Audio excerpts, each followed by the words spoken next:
Kalau Ganjar tampil melaksanakan sholat di layar TV, coba ditampilkan Anies Baswedan berkhutbah di layar televisi.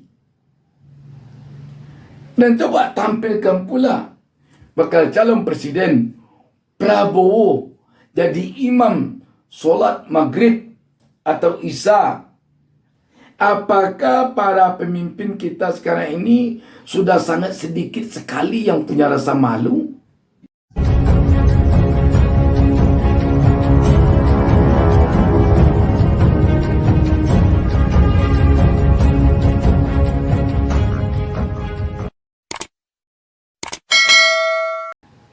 Assalamualaikum warahmatullahi wabarakatuh. Jumpa lagi kita pada kesempatan ini. Saya Bustami Narda kembali mendoakan kepada Allah Subhanahu wa taala semoga seluruh pemirsa selalu mendapatkan keberkahan hidup dari Allah Subhanahu wa taala, Tuhan yang Maha Esa. Sahabat BN, heboh semenjak beberapa hari terakhir ini kerana tampilnya baca pres Ganjar Pranowo di layar televisi swasta di saat azan. Sebenarnya apa yang bikin heboh di saat Ganjar Pranowo muncul di layar televisi tersebut ketika azan berkumandang? Apakah kerana ada ketentuan bahawa penayangan azan di televisi tidak boleh dibumbui tayangan yang sifatnya promosi, yang sifatnya iklan, ataukah kerana munculnya Ganjar di saat azan tersebut dianggap politik identitas agama? Apakah persoalan lain? Namun yang jelas ini mungkin suatu pelajaran bagi bangsa ini. Jangan dengan mudah kita mengatakan si anu itu pergi ke masjid, solat, kebetulan dia bakal calon presiden, lantas dikatakan dia memakai politik identitas, lantas dikatakan dia memanfaatkan politik identitas untuk keperluan elektabilitasnya. Ini adalah akibat selama ini sedikit-sedikit kalau ada orang yang punya kedekatan dengan tokoh-tokoh agama dikatakan politik identitas.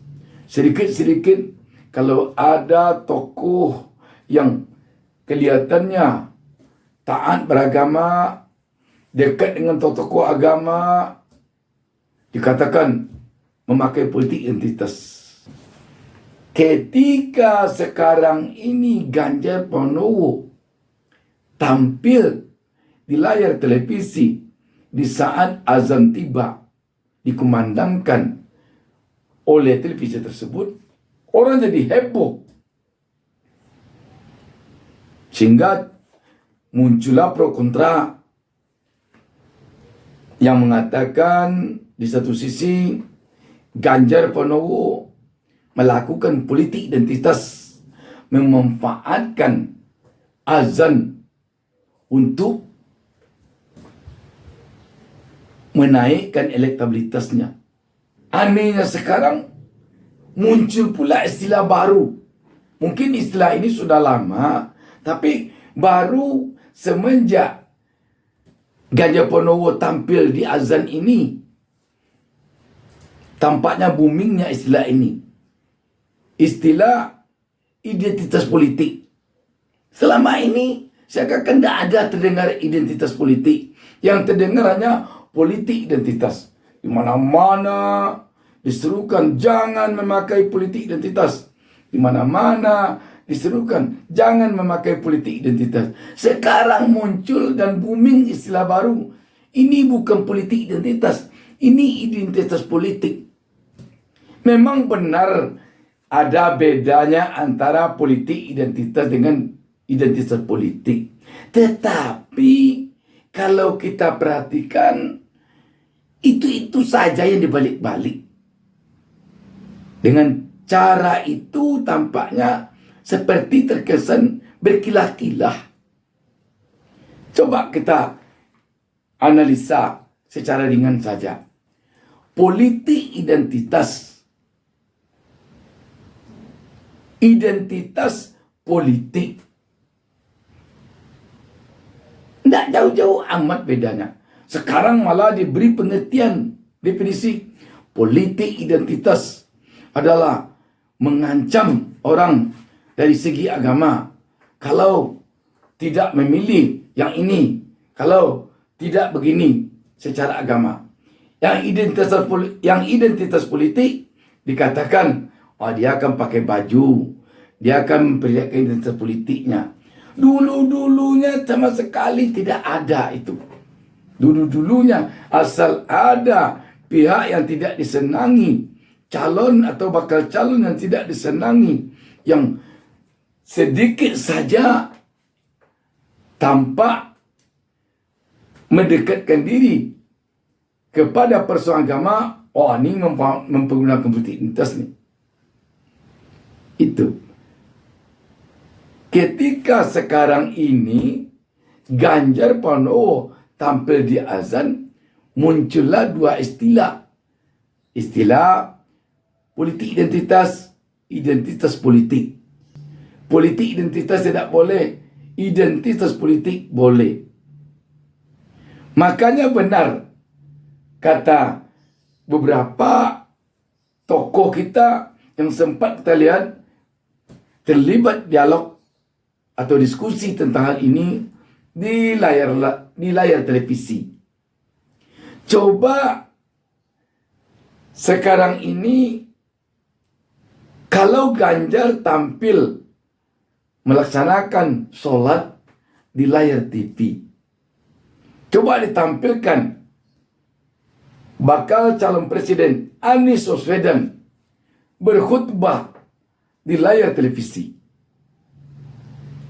Dan coba tampilkan pula bakal calon presiden Prabowo jadi imam solat maghrib atau isya atau subuh yang bacaan ayatnya dikeraskan di masjid atau di musala.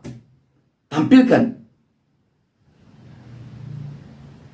Apakah nanti Anies identitas politik, Prabowo identitas politik seperti Ganjar, ataukah Ganjar melakukan identitas politik, Anies dikatakan melakukan politik identitas, Prabowo dikatakan melakukan politik identitas, atau Prabowo dikatakan melakukan identitas politik, Anies melakukan identitas politik, Ganjar Pranowo dikatakan melakukan politik identitas.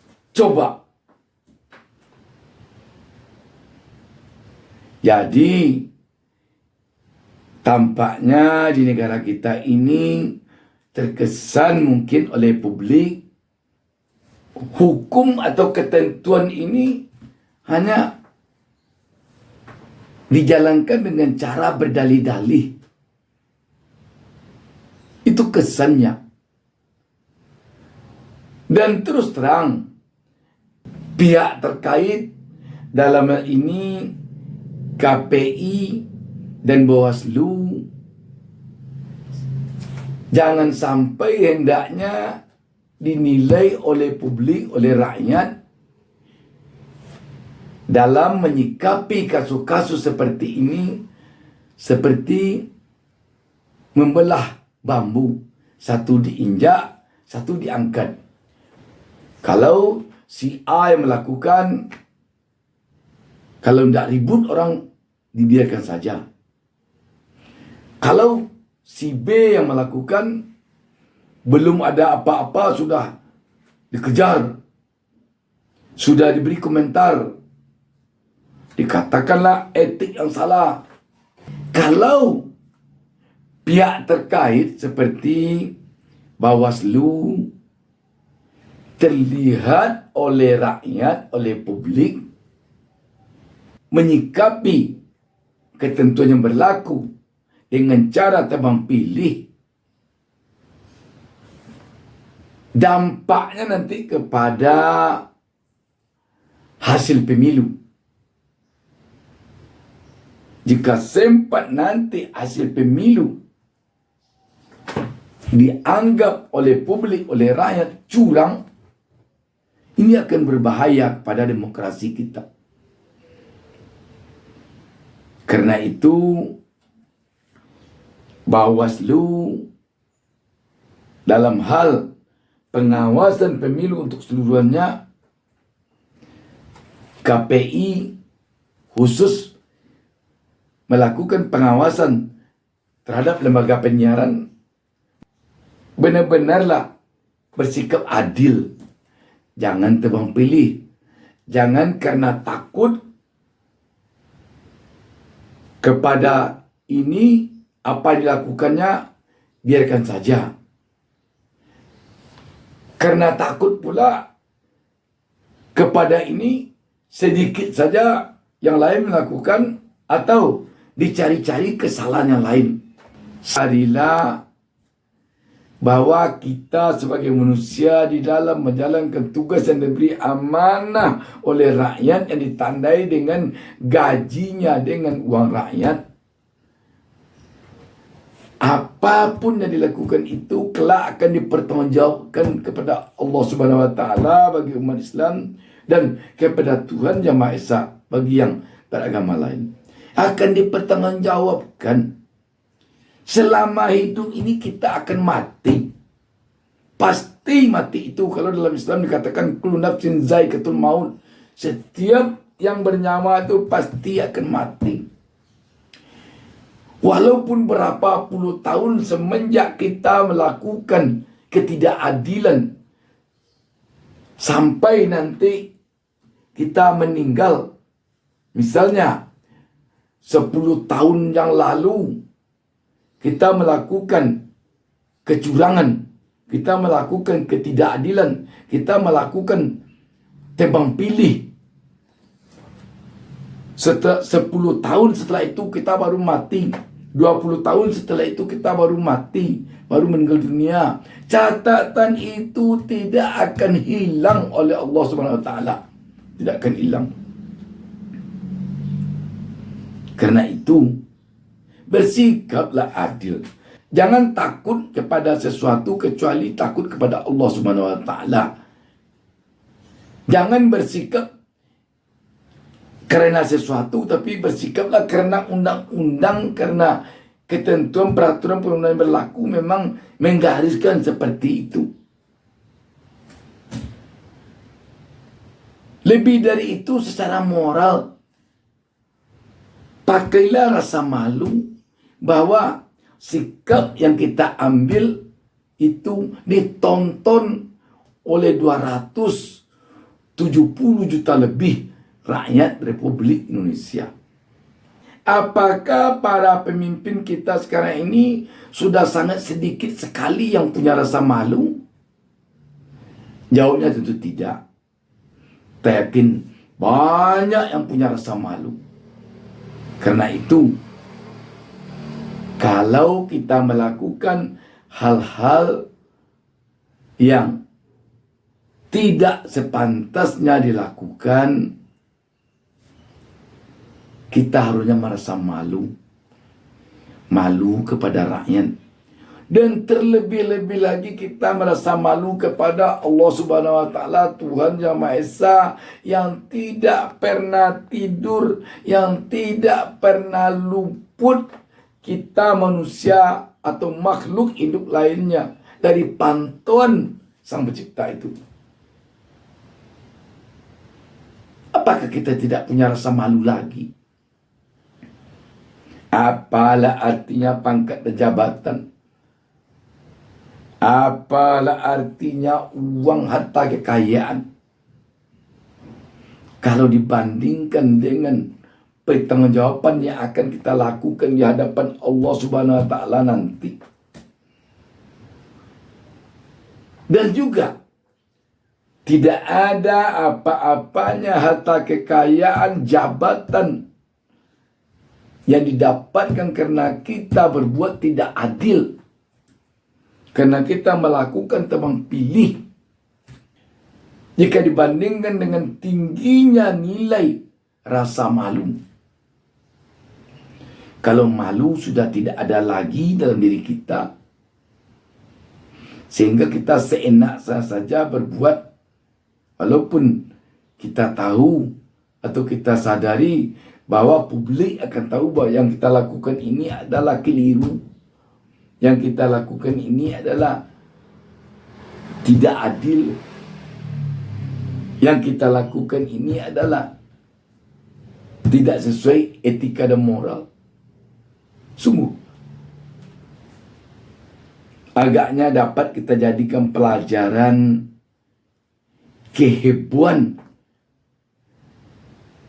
munculnya Ganjar Pranowo di layar televisi ini sebagai evaluasi diri bahwa kita perlu punya rasa malu, bahwa kita perlu menegakkan keadilan, bahwa kita perlu menjauhi sikap belah bambu atau tebang pilih.